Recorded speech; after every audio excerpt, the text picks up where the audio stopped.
नारायण नमस्कृतं नरं चैव नरोत्तमं देवीं सरस्वतीं व्यासं ततो जयमुदीरयेत्।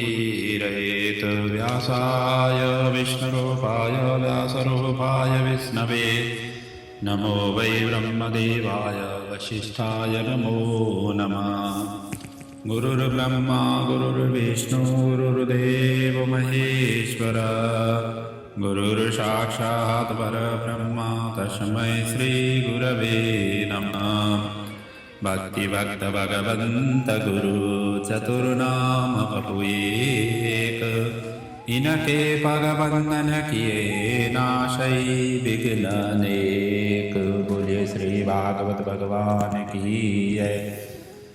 पुराण पुरुषोत्तम भगवान की जय। सद्गुरुदेव महाराज की जय। श्री व्यास जी भगवान की जय। श्रीमद्भागवत ज्ञानमयी गंगा के अवगाहन करते हुए हम एकादश स्कंद की कथा में हैं। अद्वितीय अद्भुतीय स्कंद है। समस्त भागवत का सार स्वरूप ये स्कंद है। भागवत के 10 लक्षण के आधार पर ये मुक्ति लीला से संबंधित है और समस्त वेद वेदांग उपनिषद वेदांत का ये सार स्वरूप एकादश स्कंद के हम चिंतन मनन कर रहे हैं। पूरा का पूरा सभी दर्शन है। संपूर्ण ये उपनिषद का सार स्वरूप दर्शन है। और यहाँ उद्धव जी प्रश्न कर रहे हैं, भगवान श्री कृष्ण उत्तर दे रहे हैं, इसलिए इसको उद्धव गीता के नाम से भागवत में ये प्रसिद्ध है। कल तक की प्रसंग में हमने ब्रह्मचर्य और गृहस्थ धर्म के विषय में चिंतन मनन किया था और उसी प्रसंग चिंतन मनन करते हुए कल का प्रसंग हमने विराम लिया था और आज वहीं से हम कथा को आगे बढ़ा रहे हैं। आज यहाँ पर उद्धव जी प्रश्न करते हैं कि वानप्रस्थ और संन्यास के विषय में भी आप संक्षेप में हमें जानकारी प्रदान करें। वानप्रस्थी का क्या धर्म है, संन्यासी का क्या धर्म है, कैसे अवस्था में वानप्रस्थी में प्रवेश करें, कैसे अवस्था आ जाए तब संन्यासी बने, इन सभी के विषय में आप कृपा करके मुझे समझाइए, मुझे ज्ञानोपदेश दीजिए। जब उद्धव जी ने ऐसे प्रश्न किया तब जाकर के अब भगवान उन्हीं का उत्तर देते हुए कहते हैं, हे उद्धव, सर्वप्रथम मैं वानप्रस्थ धर्म के विषय में वर्णन करता हूँ। वनम विवेक्षु पुत्रेषु भार्यान्यस्य सहैव वा वन एव अवशीर्षान्त तृतीयं भागायुषः। ये तृतीय अवस्था अर्थात जीवन की जो 4 अवस्था का विभाजन किया गया। पहला अवस्था ब्रह्मचर्य में, दूसरा अवस्था गृहस्थी, तीसरा अवस्था में वानप्रस्थी का विधान है। पूरे 100 वर्ष में से 4 भाग करें तो पहला ब्रह्मचर्य 25 वर्ष तक, 25 से 50 तक गृहस्थ धर्म है और गृहस्थ 50 के बाद का जो उम्र है 75 तक ये वानप्रस्थ का उम्र है। वन आ जाता है यहाँ पर 51, 52 ऐसा आता है ना। 50 के बाद वन का मतलब होता है वानप्रस्थ में जाओ।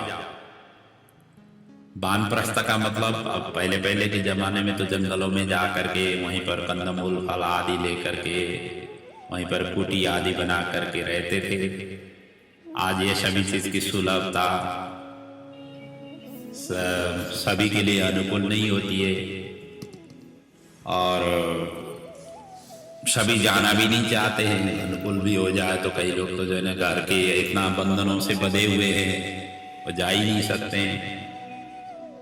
तो ऐसी स्थिति है। लेकिन इसका मतलब यही है कि जैसे जंगल में जाने का अर्थ यही है, वन में जाने का अर्थ यही है कि घर गृहस्थी की जो आसक्ति है, जो बंधन है, वो बंधनों से आप बंधो नहीं, उससे आप मुक्ति, भगवान कहते हैं कि आप मुक्ति हो जाओ इससे। मुक्त हो जाओ। यदि बंधनों में उलझन में रहोगे तो आपका कल्याण नहीं होने वाला। इन सभी उलझनों से निकल जाओ। मतलब अपने जितने भी कारोबार है इन सभी के प्रति आपके शरीर स्वस्थ है तो जाइए करिए, लेकिन आसक्तवान बन करके मैं और मेरापन रखते हुए और मैं हूं इसके सर्वे सर्वा इस तरीके की भावना रखते हुए नहीं करिए। ये प्रभु के लिए प्रभु ने मुझे ये सामर्थ्य दिया हुआ है, इस हिसाब से काम करिए। और साथ साथ में जितना बन सके अपने उत्तराधिकारी के लिए जो भी संतान है, संतानों को भार सौंप दीजिए। उनके ऊपर सारा का सारा जिम्मेदारी छोड़ दीजिए। ताला चाबी उन्हीं के ऊपर छोड़ दीजिए। आप अतिथि की तरह रहिए, एक गेस्ट के रूप में रहिए। जब गेस्ट के रूप में रहेंगे तो आपका भार नहीं होगा, आप भार मुक्त होंगे। जब भार मुक्त हो जाएंगे तो आपको घर में रहते हुए भी वानप्रस्थ जीवन की आनंद आपको प्राप्ति होगी। किसी में ही दखल अंदाज नहीं करेंगे। कई घरों में ऐसे होते हैं बड़े बुजुर्ग हो चुके हुए हैं, फिर भी दखल अंदाज करने उनकी आदत नहीं जाती। ये सब चीज करना नहीं चाहिए। भगवान ने हमारा जो इस ये उम्र दिया हुआ है, इसका मतलब भजन कीर्तन साधना इस तरफ के लिए अग्रसर होने के लिए हमें समय दिया हुआ है। उधर की तरफ लगना चाहिए। संसार से धीरे धीरे धीरे करके आसक्ति निकालते हुए प्रभु की तरफ की, संसार की आसक्ति प्रभु की तरफ डाइवर्ट करना है। इसी का नाम है वानप्रस्थ जीवन। और वानप्रस्थ जीवन व्यतीत करते समय यदि वन जंगलों में ही जाना, आश्रमों में ही रहना, ऐसा अनुकूल मिले तो पत्नी भी जाना चाहे तो उनको भी लेकर के जाना।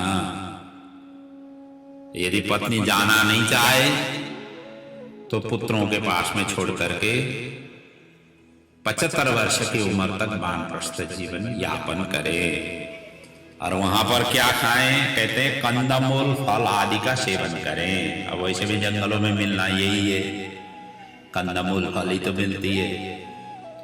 मतलब हल्का फुल्का खाएं। घर में रह रहे हैं तो हल्का फुल्का खाएं, क्योंकि अब शरीर कमजोर होती जाती है। शरीर उस तरीके की नहीं होती है जिस तरीके की पहले हुआ करती है। पहले तो कच्चे ही चीज हजम हो जाती थी। अब जब इस उम्र में आ जाए तो शरीर ढीले ढाले होने लग जाए। सब पाठ पुर्जे ढीले ढाले हो जाते हैं। जैसे गाड़ी पुरानी हो जाती है, कई पाठ पुर्जे बदलनी पड़ती है, ऐसे ही कईयों की तो पाठ पुर्जे बदलनी भी पड़ती है। तो इसका मतलब यही है कि संकेत ये दे रहे हैं कि ज्यादा गरिष्ठ चीज नहीं, अपाच्य चीज ग्रहण नहीं करें, सुपाच्य चीज ग्रहण करें। कंदमूल फल का मतलब यही है, हल्का फुल्का करें। बलतल तृण भोजपत्र मृग चर्म आदि वस्त्रों का धारण करें। अब ये सभी के सभी वैराग्य परक है। यहाँ पर इसका मतलब कपड़ों में आसक्ति नहीं रखें। इसका मतलब यही है कि ये मृग चर्म धारण करना, भोजपत्र धारण करना, इसका मतलब कपड़ों के प्रति आसक्ति छोड़ दीजिए। जितने कपड़े पहनना थे, जितने अच्छे अच्छे पहनने थे पहन लिए। और जो मिले पहन लो, नहीं मिले छोड़ दो। ज्यादा आसक्तिवान नहीं बनो, ज्यादा इकट्ठा नहीं करो। कईयों के घरों में तो ऐसे दिखाई देता है, कई ऐसे होते हैं हर चीज हर नया डिजाइन की जो है ना खरीद करके बनवा करके रखते हैं। अलमारी पूरा भर जाता है, क्लोजेट सारा का सारा भर जाता है, पहनने के दिन नहीं आते। और इस तरीके से ठूस ठूस करके कपड़े रखे जाते हैं, क्या फायदा? आपको पहनना एक ही या दो ही है। जब फट जाएगा फिर दूसरा उठा करके ले आइए। ज्यादा इकट्ठा करने से अपना ही हेडेक हो जाती है। जितना कचरा इकट्ठा करेंगे घर के अंदर, उतना ही दिल के अंदर में कचरा भर जाता है। इसको क्लीन करना है। जितना खाली होगा उतना भगवान के चिंतन के लिए जगह होगी, फिर आनंद ही आनंद आएगा। इन सभी चीज का संग्रह छोड़ दीजिए। और कहा गया है कई लोग केस बाल को नहीं संवारते, बाल मतलब नहीं काटते, केस नहीं काटे और नखरों आदि नहीं कटाएं, कहते हैं श्रृंगार नहीं करें, त्रिकाल स्नान करें, पृथ्वी पर शयन करें, ये सब चीज वानप्रस्थी जीवन का यापन करने का ये वर्णन है। इसलिए कहा गया है आगे, ग्रीष्मे तप्येत पंचाग्नि वर्षाश्वासार षाढ़ जले आकंठ मग्न शिशिरे एवं वृत्तस्तपश्चरते चरत।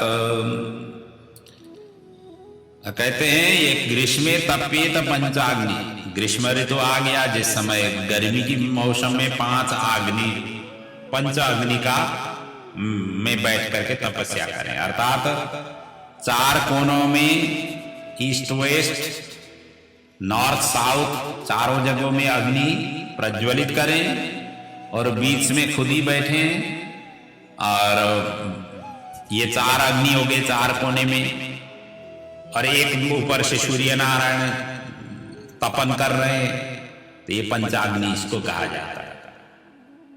इस तरीके से तपस्या करें। अब वर्षा श्वास सारा षाढ़ जले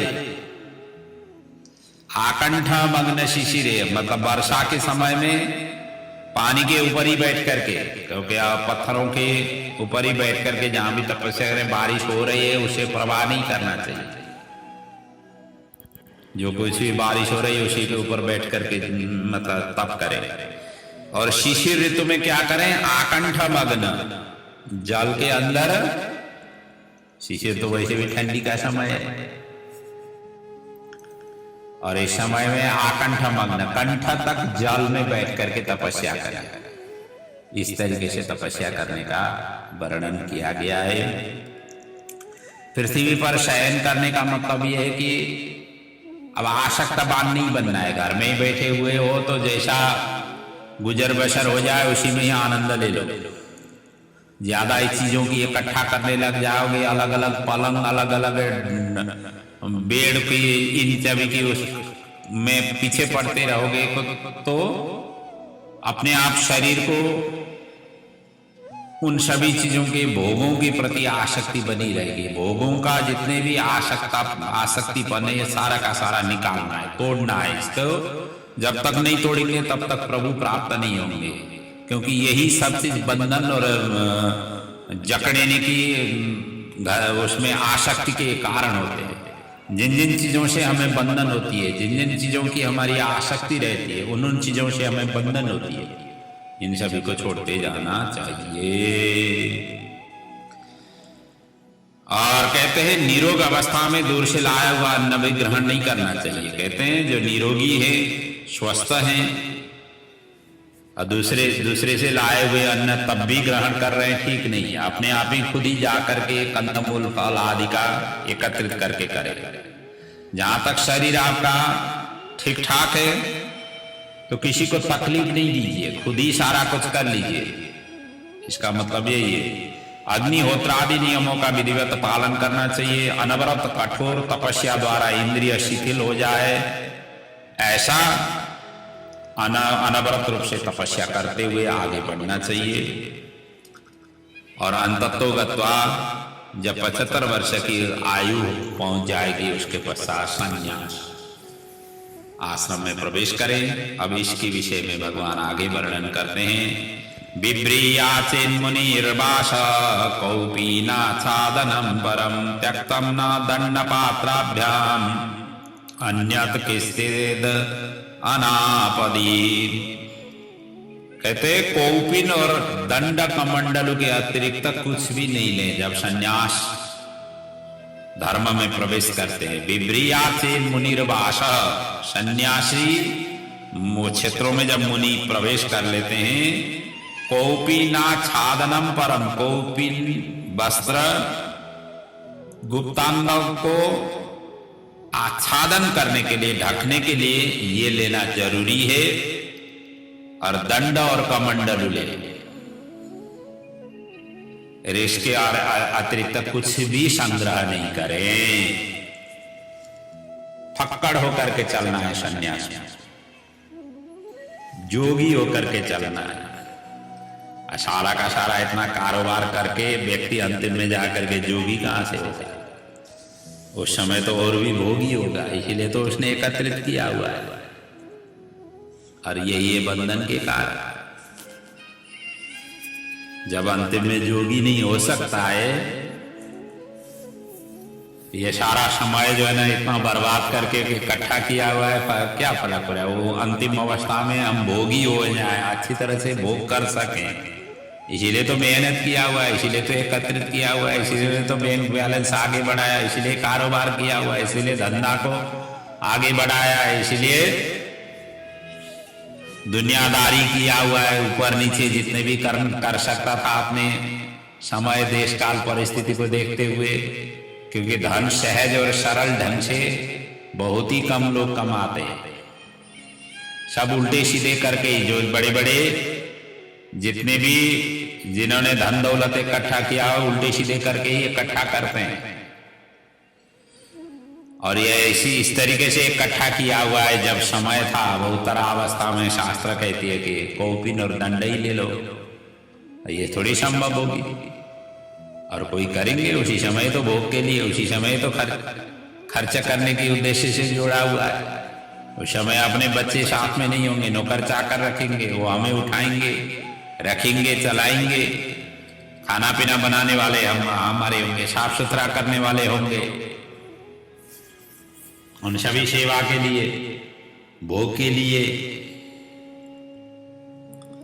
इसीलिए बड़ा इतना इजी नहीं है शास्त्र को फॉलो अप करना। हर किसी की बात नहीं होती है। और संन्यास धर्म में जो प्रवेश कर लेते हैं उनको ये वाचा करनी होती है। और एक नहीं, दो नहीं, तीन वाचा करनी होती है। क्या है वो वाचा? क्या क्या करनी है? पहले तो ये है कि 3 लोक के ऐश्वर्य का त्याग करने का संकल्प। यदि कोई आकर के ये सारा वैभव आप संभाल लीजिए, इस तरीके से कोई दे रहे हैं, तीनों लोकों की ऐश्वर्य भगवान आकर के आपको दे रहे हैं, तो भी आपको नहीं लेना है। न नाक पृष्ठम न सार्वभौमम, नाक पृष्ठ सार्वभौम, ये सब चीज कुछ भी नहीं चाहिए। न रसाधिपत्यम, भगवान की चरण शरण के अलावा अन्य चीजों की मुझे अब नहीं चाहिए। इस तरीके की त्याग की भावना होनी चाहिए, तभी जाकर के संन्यास धारण करें। दूसरा है पुत्रैषणा, वित्तैषणा और लोकैषणा का त्याग। यही तीन त्याग तो नहीं हो पाती है। और सबसे स्ट्रॉन्ग, सबसे मजबूत ईषणा, वासना, ईषणा कहते हैं वासना। ये वासना ही तो ये 3 होती है, पुत्र, धन और लोभ। ये 3 क्षेत्रों की जो वासना है, ये वासना बड़े रेयर तरीके से निकलती है। पुत्र का मतलब घर परिवार कुटुंब, जो शान है, सो जिस हिसाब से आज तक शान बान के साथ में रहे हुए हैं और अपना परिवार जिस तरीके से बढ़ा हुआ है, उसके प्रति कहां से तुरंत ही छोड़ सकते हैं। इसलिए पुत्र ईषणा। और सन्यासियों के लिए भी पुत्र ईषणा है। सन्यासी के वैसे पुत्र तो होते नहीं है, जो शिष्य होते हैं वो शिष्य की ईषणा होती है, शिष्य ही पुत्र है सन्यासियों के लिए। ये केवल घर गृहस्थी के लिए नहीं है। जो सन्यासी हैं, जो साधु संत हैं, साधु संत के अपने शिष्य होते हैं, शिष्य ही पुत्र के स्वरूप माने गए। संतों को भी ये छोड़ना होता है। दूसरा है वित्तैषणा, धन की, जो आपने किया गया सारा कारोबार है, धन दौलत है, उनकी ईषणा को त्याग कर। ये मेरा नहीं था, प्रभु ने मुझे उपभोग करने के लिए दिए हुए थे। जब तक मेरे पास में शरीर और सामर्थ्य था तब तक मैंने इसका उपभोग किया। आज जो है ना, इसको मैंने अपने संत उत्तराधिकारी के लिए अपने संतानों को छोड़ रहा हूं, जो भी उत्तराधिकारी जिनके लिए सौंप रहे, अब उसकी ईषणा अपने ऊपर में नहीं ले आनी चाहिए। उनको सौंप दिया, फिर आप जो है ना उसके पीछे नहीं जाए। लोक ईषणा, तीसरा है लोक की ईषणा, मतलब सभी हमें जो रिश्तेदार से लेकर सब अड़ोस पड़ोस जितने भी हैं वो सभी हमें आकर के वाई करे। लोक ईषणा का मतलब होता है लोग हमें पूजें, लोग हमें हमेशा हमेशा आदर करें, सम्मान करें, समाज हमें उस तरीके से देखें, उस तरीके से हमें व्यवहार करें। इस प्रकार की जो लालसा बनी रहती है वो लालसा ही लोक ईषणा से संबंधित है। ये दूसरी प्रकार की संन्यास लेने से पहले ये ईषणा तीनों ही त्यागना जरूरी है। और तीसरा जो नियम है, वाचा है, संकल्प है, प्राणी मात्र को अभय दान का संकल्प करे। प्रत्येक प्राणी को अभय दान, निर्भय बनाने की ये संकल्प करे। हर प्राणी के ऊपर कृपा करने की भावना होनी चाहिए, तभी जाकर के संन्यास ग्रहण किया जा सकता है, तभी संन्यास की पालना हो सकती है। ऐसे ही कपड़े पहन करके दंड और कमंडल लेकर के संन्यास नहीं होती है। संन्यास में ये सभी भावना होनी जरूरी होती है। कपड़ा पहने बिना ही ये भावना आपके हैं तो आप घर में बैठे बैठे जहां हैं वहीं से आपने संन्यास ग्रहण कर लिया है, संन्यास मार्ग में आप चल रहे हैं। आगे जा करके भगवान कहते हैं पूर्ण विरक्ति जब तक नहीं होती है तब तक संन्यास ग्रहण नहीं करेगा।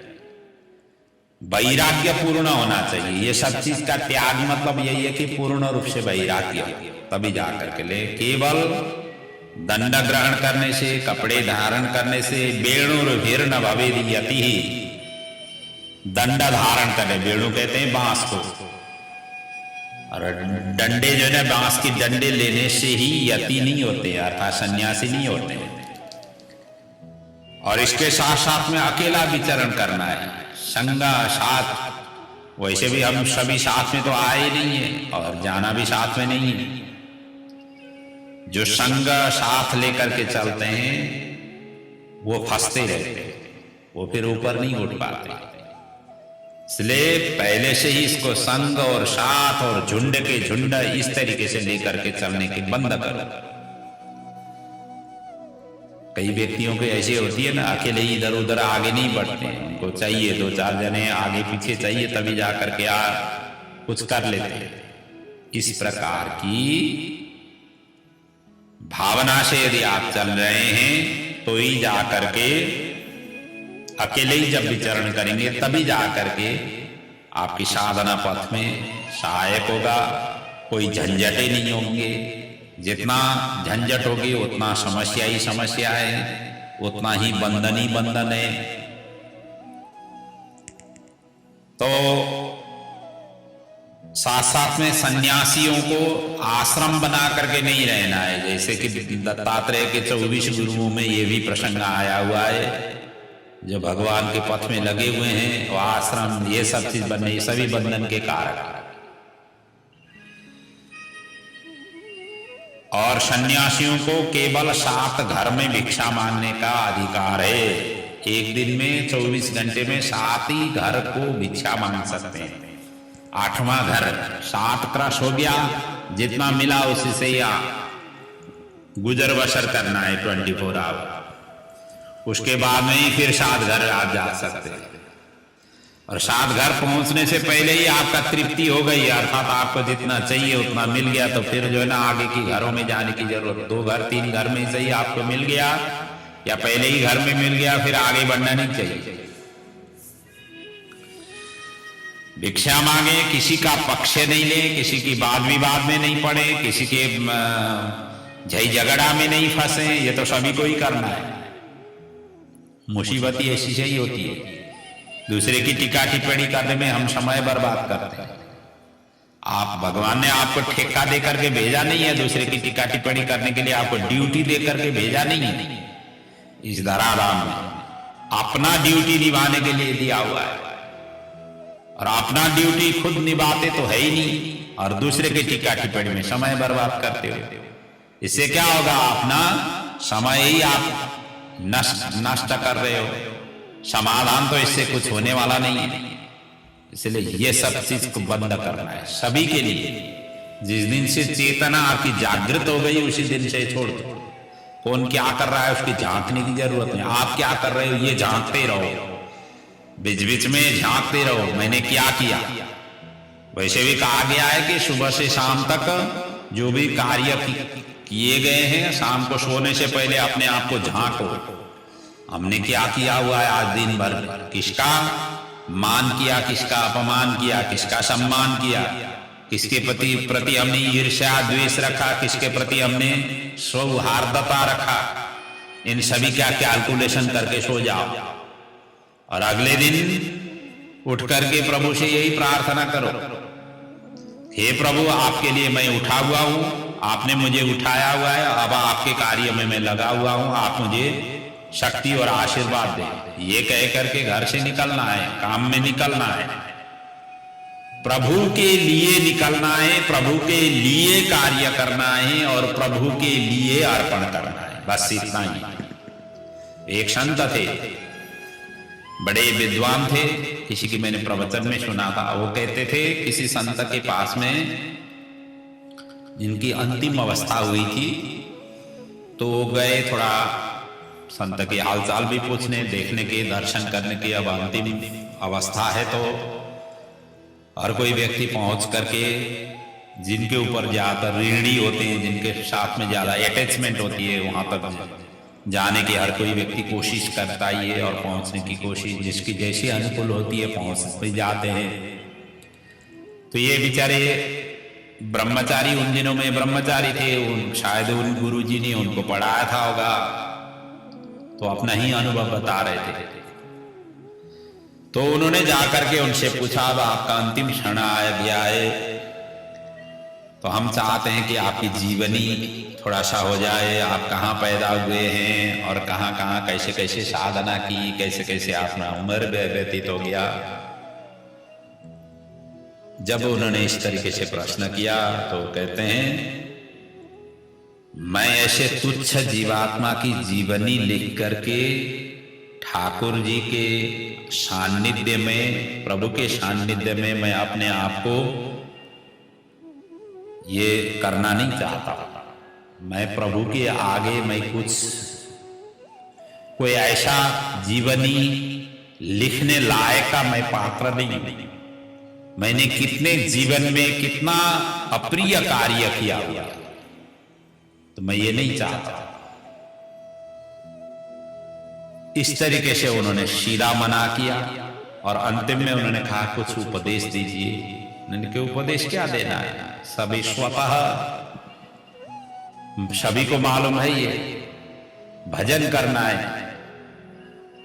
जब भजन करना है वो तो कहते हैं तो कैसे भजन करें, किस तरीके से करें। तो उन्होंने कहा कृष्ण के लिए कृष्ण का ही कृष्ण बन करके पूजा मतलब भजन कर। उन्होंने कृष्ण वहां पर कहा हुआ है, अर्थात प्रभु के लिए प्रभु ही बन करके, खुद ही प्रभु बन करके प्रभु के लिए प्रभु का ही भजन करना है। यही है जीवन की सार। और जिन्होंने इस सूत्र को अपनाया, प्रभु के लिए प्रभु का बन करके और प्रभु का भजन जो कर सकते हैं, वही व्यक्ति सन्यासी है। वही व्यक्ति आनंद से रह सकता है। वो व्यक्ति संसार से, संसार बंधनों से मुक्त है। आप इस तीन बातों को अच्छी तरह से चिंतन करिए खुद भी। ये सारा का सारा सार इसी में ही छिपा हुआ है। हम प्रभु के थे, प्रभु के हैं और अंतिम में प्रभु का ही होंगे। प्रभु के ही साथ में हमें जाना। इसलिए हमें भजन भी उन्हीं का करना है, उन्हीं के ही स्वरूप बन करके करना है। हम ब्रह्माष्टमी इस स्वरूप में बन करके करना है और उनका ही स्तवन करना है। ये है जो पहुंचे हुए व्यक्ति है, एक ही वाक्य में सारा का सारा ग्रंथ की सारांश मतलब उतार देते हैं। तो ब्रह्मचर्य वो जो कथा वाचक थे, उनको इस वाक्य से बड़े आनंद आई और कृतकृत्य हुए और कहते थे कि मैं जब अपने आश्रम में आया, अपने स्थान में आया, मैं 2 दिन 3 दिन तक उस वाक्य को मैं श्रवण करता ही रहा, चिंतन करता ही रहा, मनन करता ही रहा, तब जाकर के मुझे उतर गया उनकी कहे हुए वाक्य को। ऐसे कहते और है भी यही है। तो इसलिए कहते हैं किसी का पक्ष नहीं लें, किसी का अपमान नहीं करें, किसी को बैर नहीं साधें। तत्त्वमसि, आप जो हो वही मैं हूं, इस तरीके की चिंतन हमेशा हमेशा करें। अहम ब्रह्मास्मि, इस महावाक्य को हमेशा हमेशा चिंतन करें। और कहते हैं कि वैसे कलयुग में ये सन्यास धर्म का निभाना बड़ा मुश्किल है। भगवान स्वयं उद्धव जी को कह रहे हैं हर कोई व्यक्ति सन्यासी नहीं बन सकते, मुश्किल है। और अंतिम में कहते हैं चारों वर्णों की सार संक्षेप यही है कि भिक्षुर धर्म समो हिंसा तप इच्छा बनो कशा गृहीणो भूतरक्षेज्य द्विजस्याचार्य सेवनम। अर्थात संन्यास धर्म का मूल स्वरूप शांति और अहिंसा है। वानप्रस्थी धर्म का मूल स्वरूप तपस्या और भगवत भाव होना चाहिए। गृहस्थी धर्म का मूल स्वरूप प्राणियों की रक्षा और यज्ञ याग आदि करना, ये गृहस्थियों का धर्म है। और ब्रह्मचारियों का धर्म आचार्य की सेवा करना, गुरु की सेवा करते हुए गुरु के अंडर में रह करके सारा का सारा विद्या, गुरु की जितने भी ज्ञान है और सारा का सारा उतारना है अपने ऊपर में। उनकी ज्ञान इस तरीके से हमें लेना है ताकि हम ज्ञानी और गुरु की ही तरह बन सके, दूसरों को हम शिक्षा दे सके। और यही तो होती है परंपरा। आज जो प्रोफेसर है, कल जिनको पढ़ा रहे हैं वही कल जाकर के प्रोफेसर होते हैं। इस तरीके से ही संसार चलती है। वो वृद्ध हो जाते हैं, फिर उनका शरीर, उनका कार्य पूर्ण हो जाता है और आज जो पढ़ाई कर रहे हैं कल जाकर के वही प्रोफेसर होंगे। और उन दिनों में जिनको पढ़ा रहे हैं वही फिर आने वाले जो पीढ़ी है वो प्रोफेसर होंगे। ये साइकिलिंग ऑर्डर के तरह सभी संसार में हर कार्य इसी तरीके से चलती है। और कहते हैं सभी आश्रम में भगवान को कभी भी नहीं भूले। भगवान को भूल करके हम संसार को लेकर के चलते हैं। समस्या यही है, अड़चन यही है, बंधन यही है। हम संसार को अंगालते हुए चलते हैं, इसलिए हम दुखी होते हैं। जब प्रभु को लेकर के चले, प्रभु को नहीं भूले, तो संसार वहां आ ही नहीं सकता है। 2 चीज एक ही साथ में नहीं होता है। या तो संसार होगा या प्रभु होगा। जो संसार को लेकर के जो चलते हैं, प्रभु वहां पर टिक नहीं पाते। और हम क्या कोशिश में लगे हुए हैं कि संसार भी चलता रहे, प्रभु भी चलता रहे।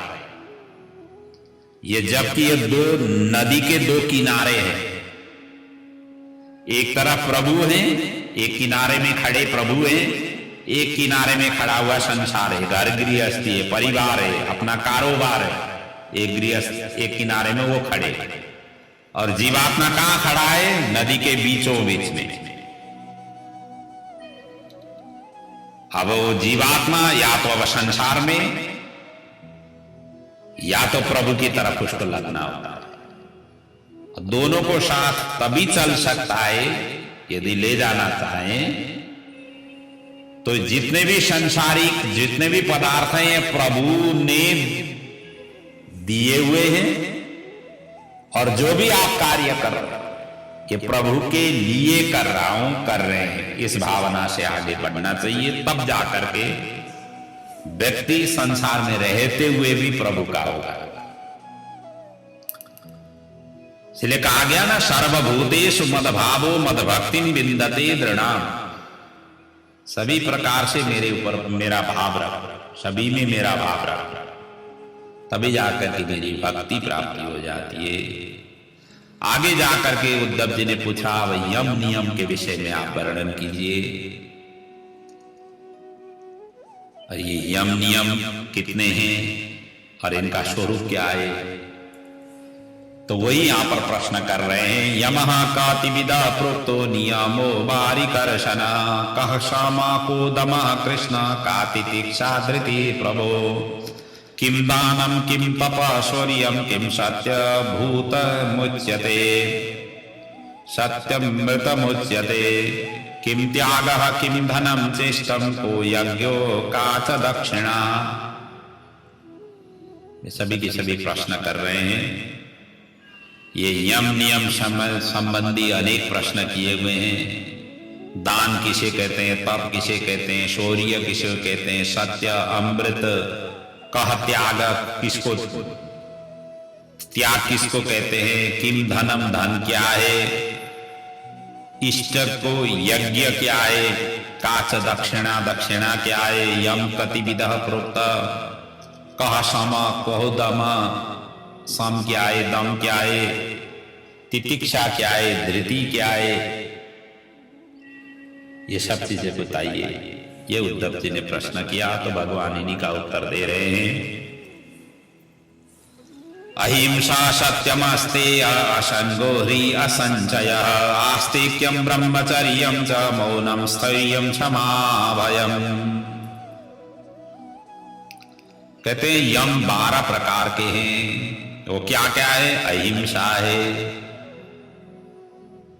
सत्य है,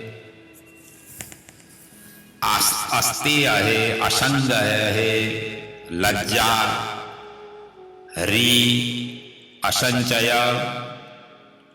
ब्रह्मचर्य, मौन, स्थैर्य, क्षमा और अभय। ये सभी के सभी यम हैं। और नियम भी 12 ही प्रकार के।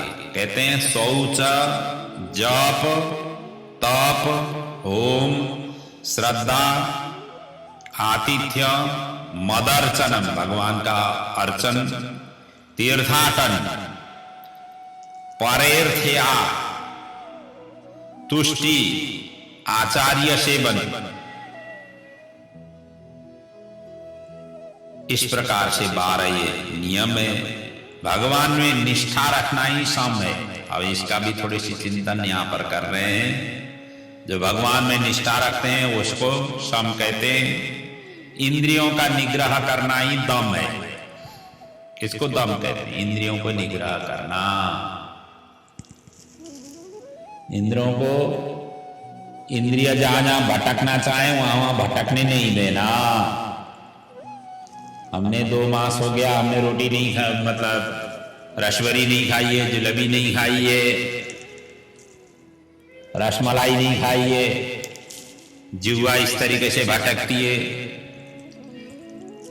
नए नए फिल्म आए हुए हैं, उनको देखा नहीं है, हॉल में जा करके देखना है। और 2-3 महीने हो गए हमने देखा नहीं है फिल्म। इस तरीके से आंख उसके लिए लालायित हो जाती है, कान अच्छी अच्छी म्यूजिक आई हुए उन सभी की सुनने के लिए तरस जाती है। कहने का मतलब ये इंद्रिया जो कर्मेंद्रिया ज्ञानेन्द्रिय है, ये जिधर जिधर भटकना चाहे उधर उधर भटकते देने का अर्थ होता है हम इंद्रियों को निग्रह नहीं कर रहे, छोड़ रहे हैं। लेकिन जो भगवत मार्ग में लगना चाहते हैं उनको ये सभी निग्रह करना जरूरी होती है। इनको लगाम बीच बीच में लगाते रहना चाहिए, लिमिट से आगे नहीं जाना चाहिए। दुख सहन करना ये तितिक्षा है। दुखों को सहन करना तितिक्षा है, जीवा और उपस्थित के ऊपर जीतना ये धृति है, और द्रोह का त्याग वही दान है। जो ईर्ष्या और द्रोह है उसकी त्याग करना दान है। काम का त्याग ही तप है। तपस्या किसको कहते हैं? कामनाओं की त्याग। वासनाओं को जीतना ईश्वरीय है। ब्रह्म का विचार करना ही सत्य स्वरूप है। ममता का त्यागी संन्यास है। इष्ट धन ही धर्म है। विष्णु रूप की आराधना करना ही यज्ञ है। ज्ञानोपदेश देना या प्राप्त करना ही दक्षिणा है। और प्राणायाम भी बल है। जो प्राणायाम करते हैं वही बल है। इसी प्रकार भगवान के प्रति ईश्वर की भावना रखना भग है। भगवत भक्ति ही लाभ है। और भेद निवृत्ति ही विद्या है। निरपेक्षादि गुण ही श्री है। सुख दुख का अभाव ही सुख है। विषय भोगी दुख है। बंध मोक्ष का ज्ञानी पंडित है। जो बंधन और मोक्ष के विषय में जिनको अच्छी तरह से मालूम हो वही पंडित है, वही ज्ञानी है, वही विद्वान है। जब खुद को पता नहीं है बंधन क्या है, मोक्ष क्या है, वो दूसरे को कैसे दे सके? देह में अहम होना ही मूर्ख है। ये देह को ही अहमता ममता ये रखना ये मूर्खता है। निवृत्ति मार्ग ही सन्मार्ग है। सत मार्ग को सन्मार्ग कहते हैं। निवृत्ति परक मतलब निष्काम परक कार्य ही सतमार्ग है। सकाम पर कार्य असत मार्ग है। इसका मतलब यही है। अर्थात सत सकाम पर कार्यों में क्या होता है? कामना सहित रखा गया कार्यों में अनेक प्रकार के एक तो विघ्न आते हैं, और दूसरा कामना की प्राप्ति के लिए जब उपासना करते हैं तो प्रभु छूट जाते हैं। कामना का अर्थ होता है संसार। चाहे पुत्र प्राप्ति हो, चाहे धन दौलत प्राप्ति हो, चाहे आपका कारोबार अभिवृद्धि की प्राप्ति हो, चाहे सेहत की हो, चाहे किसी भी तरीके से कामना तो कितने हैं। एक संत कहा करते थे, एक ही समय में कोई साइंस ने उन्होंने कहीं पुस्तक पढ़ा हुआ था, वो भी प्रवचन बता रहे थे। वो कहते थे कि 5000 कामनाएं एक ही साथ हमारे दिमाग में उठ सकते हैं। हर एक व्यक्ति की इतना बड़ा कैपेसिटी होती है दिमाग। 5000 प्रकार की कामनाएं प्रत्येक मिनट में ये निकलती है, ऐसा वो बता रहे थे। साइंस ने शायद इसके एक्सपेरिमेंट की हुई होगी। कितना आकांक्षाएं वासनाएं कितना ये निकल सकती है, इस तरीके की कोई परीक्षण हो गई होगी। तो आप ही बताइए, आकांक्षाएं वासनाएं कितने निकलती होगी? इसकी कोई लिमिट है ही नहीं। तो इसलिए कहा गया है निवृत्ति मार्ग, निराकरण की, निष्काम की। और इसीलिए कहा गया, आगे कहते हैं प्रवृत्ति मार्ग ही कुमार्ग है। प्रवृत्ति परक अर्थात सगुणोपासक अर्थात सकाम परक जो कार्य किया जाता है, कामना रख करके कार्य किया जाता है, इससे कल्याण होने वाला नहीं है। इसलिए कुमार्ग कहा हुआ है। सत्य गुण की ही वृद्धि ही स्वर्ग है। जिस समय सत्य गुण की अभिवृद्धि आपके अंदर में आया तो आप स्वर्ग में रह रहे। और तमोगुण की तामसी वृत्ति जब अपने अंदर में आ रहा है तो कहते हैं कि ये नरक में आप रह रहे हैं। इसी धराधाम में उसी परिवार में हैं, उसी यार दोस्तों के बीच में हैं, लेकिन आपका रहने का जो स्वरूप है स्वर्ग या नरक, इसलिए तामसिक वृत्ति, नरक का वास, नरक में रहे हुए जैसा स्वरूप अपने अंदर में आ जाती है। सत्व गुण की वृद्धि होनी, सत्व में रहना, तो आप स्वर्ग में रहे हुए जैसे आपका आनंद प्राप्ति होती है। और विषयासक्त ही परतंत्र, विषय में जितना आसक्ति हो उतना परतंत्र आप हैं। विषय और की आसक्ति जैसे आपने तोड़ दिया, उससे ब्रेकअप कर लिया, तो आप स्वतंत्र हो जाते हैं। यह दर्शन की सूक्ष्म भाव है, भगवान उद्धव को समझा रहे हैं। सामान्य व्यक्तियों के बीच में वार्तालाप नहीं हो रही, स्वयं भगवान या उद्धव को समझा रहे हैं। ऐसा अद्वितीय अद्भुत प्रसंग वर्णन कर रहे हैं। आगे जाकर के उद्धव जी ने अब ज्ञान योग, कर्म योग, भक्ति योग के विषय में प्रश्न किया। क्या है ज्ञान योग, क्या है कर्म योग, क्या है भक्ति योग? तो इसकी उत्तर देते हुए भगवान आगे वर्णन करते हैं, हे उद्धव, मोक्ष साधना के 3 उपाय बताए गए हैं, ज्ञान, कर्म और भक्ति। कि योगास्त्रयो मया प्रोक्ता नृणाम श्रेयो विदित्सया, ज्ञानम कर्मं च भक्तिश्च नोपायोन्योस्ति कुत्रचित्। कहते हैं कर्मों को दुख मान करके विरक्त होना ही ज्ञान योग है, और फलेच्छा रखते हुए कर्म जो करते हैं वही कर्म योग है। और तीसरा, जो न विरक्ति न आसक्त अनासक्त या अत्यासक्त को मेरी कथा में श्रद्धा रखें, वही भक्ति योग है। अत्यासक्त तो भगवत कृपा बिना सत्संग संभव नहीं, सत्संग के बिना मोक्ष भी संभव नहीं। इसलिए गोस्वामी जी ने कहा हुआ है ना, बिनु हरि कृपा मिले ही नहीं संता। हरि की कृपा बिना संत मिलते नहीं है। और सत्संगति संस्कृति करानंता, सत्संगति से ही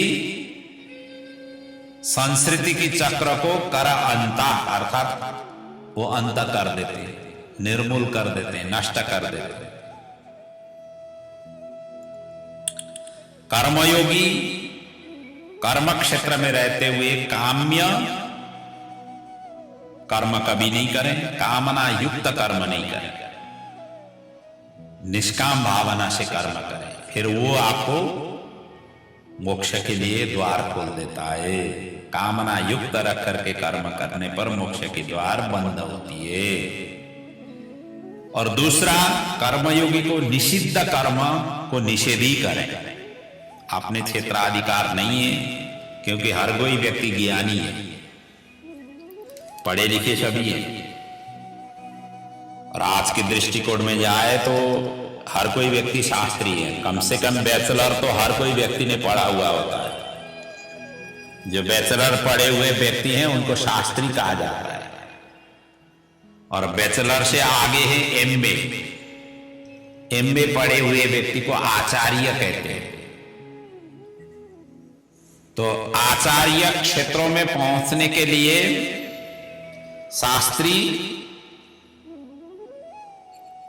शास्त्री लेवल पार करना होता है।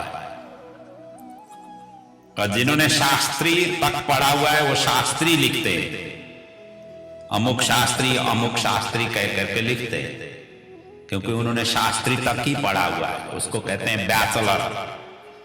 आज की भाषा में कहें बीए बैचलर। और जिन्होंने एमए किया हुआ है संस्कृत में वो आचार्य लिखते हैं। और आचार्य से आगे डॉक्टर होती है। जिन्होंने डॉक्टर लिखे हुए होते हैं वो डिलीट किए हुए होते हैं, संस्कृत में भी ये होती है, उनको डॉक्टर ही कहते हैं। ऐसा है शास्त्रियों। तो इसलिए यहां पर कहते हैं कि निषिद्ध कर्म अपने अपने क्षेत्राधिकार में रह करके कर्म करें। ब्राह्मण का क्या क्षेत्र है, उससे अतिक्रमण नहीं करें। क्षत्रिय का, वैश्य का, शूद्र का अपने अपने क्षेत्रों में रह करके कार्य करें। मानव शरीर ज्ञान और भक्ति का संपादन करने का साधन है। मानव शरीर से ही ज्ञान और भक्ति की संपादन हो सकती है, अन्य शरीरों से नहीं होती है। जीव जंतु अन्य पशु पंछियों से नहीं होती है। मृत्यु पूर्व ही मोक्ष साधना करनी चाहिए। मृत्यु के बाद में मोक्ष हो या नहीं हो, उसकी गारंटी के लिए मृत्यु पूर्व ही साधना करनी चाहिए। जैसे कि वृक्ष को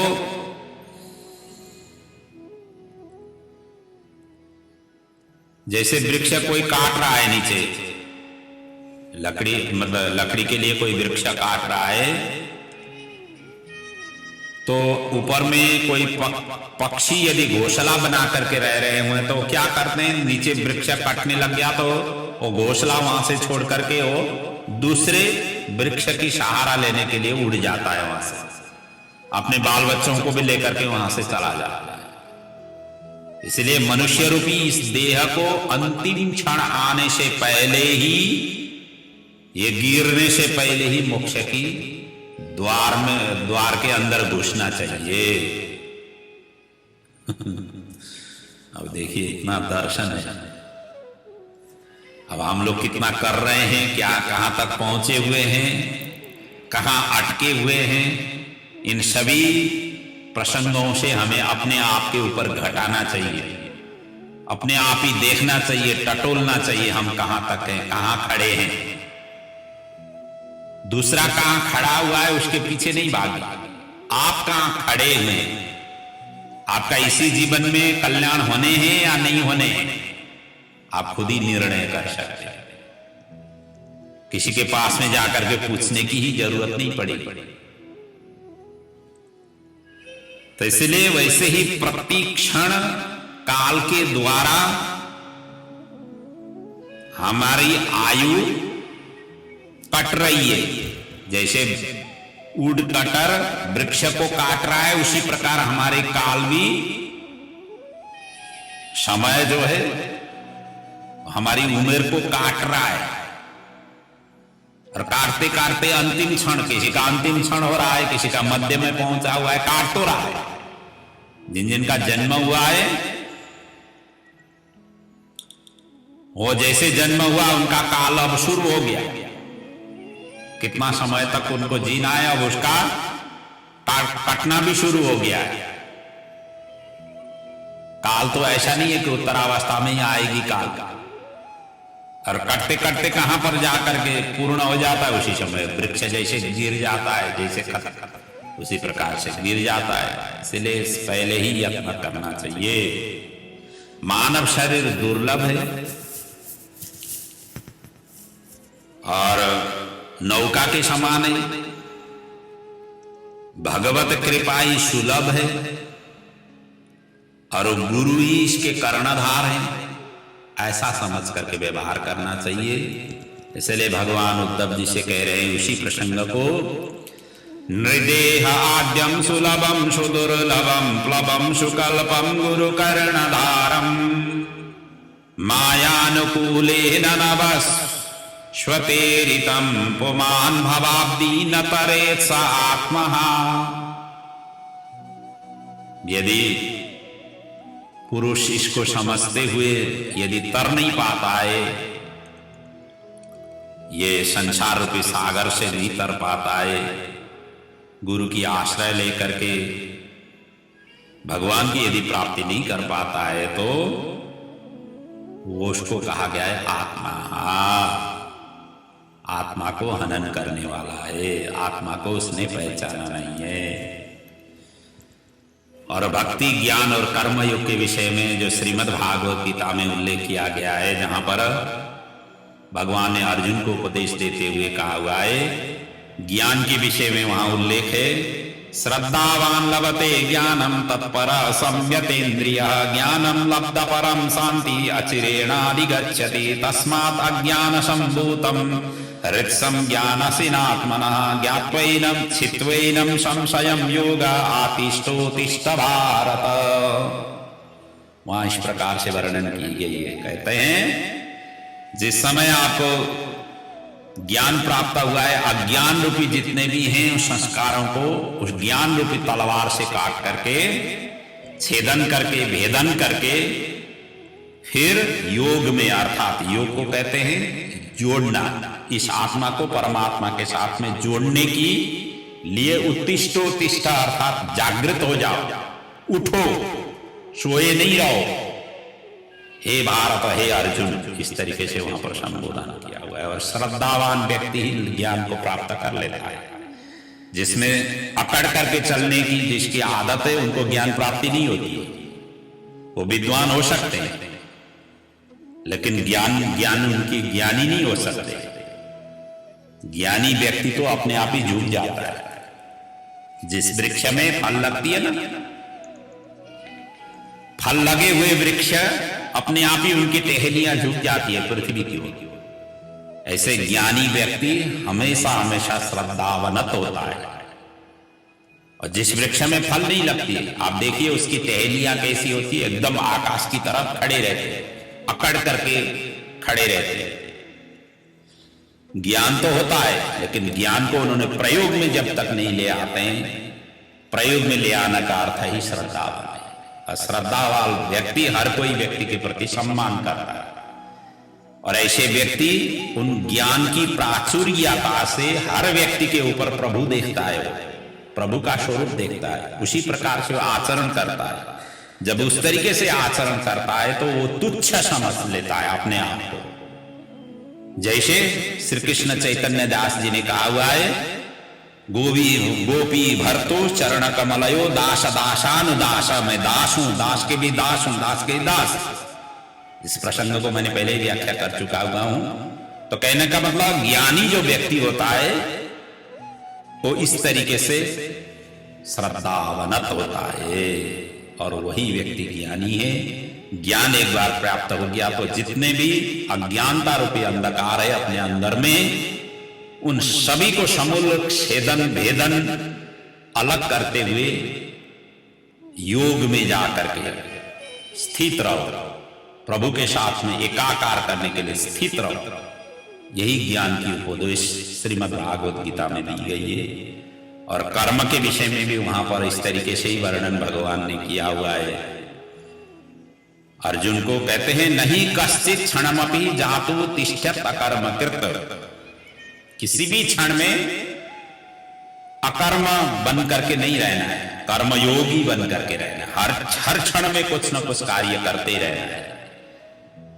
और अन्नाद भवति भूतानि पर्जन्याद अन्न संभव यज्ञाद भवति पर्जन्यो यज्ञ कर्म समुद्भव कर्मण्येव हि संसिद्धा आस्थिता जनकादय। कर्म के ही द्वारा जनक आदि अपने कर्म भी किए। जनक तो राजा थे, राजकाज भी वो कर रहे थे, कर्म के द्वारा कर रहे थे, लेकिन उन सभी को संसिद्धि प्राप्ति हो गई। और कर्म करते हुए भी राजा होकर के राजकाज संभालते हुए भी उनका विदेह हो गए, देह रहित हो गए। और कर्म भी इसी तरीके से करना चाहिए। और भक्ति के विषय में वहां पर इस प्रकार से वर्णन है, मन्मना भव मद्भक्तो मायाजी मां नमस्कुरु मामैवस्यसि सत्यं ते प्रतिजाने प्रियोऽसि मे सर्वधर्मान् परित्यज्य मामेकं शरणं व्रज अहं त्वां सर्वपापेभ्यो मोक्षयिष्यामि मा शुच ब्रह्मभूत प्रसन्नात्मा न शोचति न काङ्क्षति समः सर्वेषु भूतेषु मद्भक्ति लभते पराम्। प्रभु का होना है। जैसे अभी हमने वर्णन चिंतन मनन किया था उसी मन्मना भव मद भक्तो, मेरा जो भक्त होता है मेरे ही स्वरूप हो जाता है और मेरे लिए ही कार्य करता है। जो भी कार्य कर रहा है प्रभु का कार्य करता है, वो अपने लिए कार्य नहीं करता है। जो काम करने से जो भी धन दौलत जो भी एकत्रित होती है वो कहता है प्रभु का है, अपना नहीं है। इस तरीके से आचरण करता है, इस तरीके से व्यवहार करता है। यदि इस तरीके से करेगा तो ही प्रभु को प्राप्ति करेगा। नानक देव जी के जीवन में पहले पंसारी की दुकान में काम करते थे। इनके पिताजी पंसारी के थे, मतलब अनाज आदि जहां पर सेल होती है ना, उसको पंसारी कहते हैं। और वहां पर वो काम करते थे, और जो भी जितने भी उनको केजी के हिसाब से जो दिया जाता था, या कोई जो उन दिनों में, और काउंट करते समय जब 15 या 20 या 30 केजी जिनको जिनको जो अनाज वगैरह चाहिए, जब 13 में पहुंचते थे उससे आगे उनका शब्द उच्चारण नहीं करते थे। मतलब 1 2 3 4 5 6 7 8 9 10 11 12 तक तो ये काउंट कर लेते। और जब 13 में पहुंच गए, 13 13 13 13 13 13 देते जाते हैं, 13 13 कह रहे हैं। मतलब मेरा नहीं है, तेरा ही, प्रभु का ही है। इस तरीके से व्यक्ति ही भक्ति के प्राचुर्य उनके अंदर में रहती है, और सभी धर्मों को परित्याग करके, सभी प्रकार के प्रपंचों को छोड़ करके सीधा भगवान में जो लग जाते हैं, और उसी व्यक्ति को मैं मोक्ष प्रदान करता हूं, वो सभी पापों से मुक्त हो जाते हैं। और समः सर्वेषु भूतेषु ब्रह्म भूत प्रसन्नात्मा, सभी में ब्रह्ममय स्वरूप से और एकदम प्रसन्न चित्त होकर के जो देख सकता है, न शोचति न कांक्षति, किसी में न तो शोक करता है न इच्छा ही करता है। समः सर्वेषु भूतेषु, सभी प्रकार की चीजों में समभाव रखता है। और ऐसे ही व्यक्ति मद भक्ति लभते पराम, तभी उसको जाकर के भक्ति प्राप्ति हो जाती है। इसीलिए उस कंडीशन में कैसा होता है व्यक्ति, भागवत के 2 स्कंद में इसका वर्णन है। कहते हैं, विद्यते हृदय ग्रंथि छिद्यन्ते सर्व संशया, क्षीयन्ते चास्य कर्माणि मयि दृष्टे खिलात्मनि। उस समय सभी हृदय की जो वासनाएं हैं, ग्रंथि हैं, जिन जिन से अटके हुए, ग्रंथि का अर्थ होता है जिससे बंधन में बंधे हुए हैं, इन सभी चीजों को विद्यते मतलब सब टूट जाते, सबके सब बंधन टूट जाते हैं। विद्यते मतलब एकदम ब्रेकिंग हो जाती है। और छिद्यन्ते सर्वसम, सभी संशय सभी के सभी कट जाते हैं। और क्षीयन्ते चास्य कर्म, कर्म को भी क्षीयन्ते मतलब सब नाश हो जाते हैं। और जो भगवान के, अखिल भगवान के ऊपर जिन्होंने लगाया हुआ है व्यक्ति, तब मतलब उसमें ही प्रभु के ही तरफ, प्रभु का ही बन जाता है, वो प्रभु के ही स्वरूप में वो पहुंच जाता है। उसी को तो ब्रह्माकार वृत्ति कहते हैं, उसी को ही तो कहते हैं आत्माराम कहते हैं, अपने स्वरूप में स्थित होना। अर्जुन को भी तो यही प्राप्त हुआ लास्ट में। जनक जी को भी तो अष्टावक्र जी ने यही तो प्रदान किया, अपने स्वरूप में हो रहे। नष्टो मोह स्मृति लब्धः, अर्जुन ने अंतिम में यही तो कहा हुआ है गीता उपदेश देने का, मेरा मोह नष्ट हुआ है। जिससे मुझे मोह था, जहां जहां से बंधन था, वो सभी के सभी अब समूल नष्ट हुए हैं। और मैं कहां पहुंच गया हूं, स्मृति लब्धा, मेरा जो स्वरूप था उसमें मैं पहुंचा हुआ हूं। अब मुझे कोई किसी की तरह से मुझे मोह नहीं है, बंधन नहीं है, मैं युद्ध करूंगा। करिष्ये वचनम तबः, आपकी वाणी को मैं पालन करूंगा। आपने जो भी उपदेश दिए हुए हैं, उस उपदेश को मैं अंग संग होकर के कार्य करूंगा। अब मैं युद्ध भूमि में न तो पितामह देखूंगा, न गुरु देखूंगा, न आचार्य देखूंगा, न अपने स्वजन देखूंगा। जब युद्ध भूमि में आप प्रवेश हो गया हूं, सभी को अपने सामने जितने भी आए सभी को शत्रु भाव से ही मैं व्यवहार करूंगा। करिष्ये वचनम तबः, आपकी वाणी को मैं पालन करूंगा। यही स्थिति इतना व्यापक है, और है तो सरल, लेकिन इतना सरल ढंग से ये सब चीज हमारे दिमाग में उतरता नहीं है। मुसीबत यही है। और ऐसे दर्शनों से ही उतरती है। ये साक्षात संपूर्ण वेद वेदांगों का सार स्वरूप, ये उपनिषद का सार स्वरूप का चिंतन मनन यहाँ पर बड़ा दिव्य इस तरीके से वर्णन हुई है। आगे की जो प्रसंग है वो अगले पड़ाव में पुनः चिंतन मनन करेंगे। आज की कथा को हम यहाँ पर विराम ले रहे हैं। इस दिव्यतम गीता की उपदेश आपके जीवन में अच्छी तरह से उतर जाए, ताकि आप जीवन और जगत, आत्मा और परमात्मा की चिंतन करने में आपको सहज और सरल हो, समझने में सरल, सहज और सरल हो। यही प्रभु के चरणों में वंदन प्रार्थना। इन्हीं शब्दों के साथ आज की कथा को यहाँ पर विराम लेता हूँ। ओम पूर्णमदः पूर्णमिदं पूर्णात् पूर्णमुदच्यते पूर्णस्य पूर्णमादाय पूर्णमेवावशिष्यते। बोलिए श्री भागवत भगवान की जय। पुराण पुरुषोत्तम भगवान की जय। सद्गुरुदेव जी महाराज की जय।